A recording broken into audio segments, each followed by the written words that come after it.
বন্ধুরা একটা লালিপপ নিয়ে দুজনের ঝগড়া হচ্ছে দেখো না, নিয়ে নিলেই কাটছে। এই ছোট তবিলটা দেখো না মানে না দাও একটু বনুকে দাও না দিদি দাও দাও দাও ওখানে ছবিটা আছে দেখ। ওটা কে কিনে দিয়েছে লালিপপটা? আরে নি ওই তো না একটু দিদিকে দে দে ও হিংসুটো হতে নাই, মাম্মাম দিয়ে দাও, দিয়ে দাও, একটু দাও, দিদিকে দাও, একটু দাও, একটু দাও।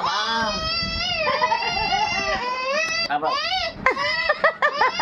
এমনি একবার দিতে দে, দেখ ওর রগরটা দেখ না, এই রগরটা দেখ। হ্যাঁ ওর কাছে দে, ওর কাছে দিয়ে রাখ, দেখ না কি করে।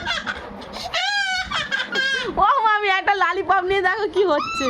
না না না না নে নিয়ে দে পর দিদিকে ছেড়ে দেবে, ছেড়ে ওরা বুঝে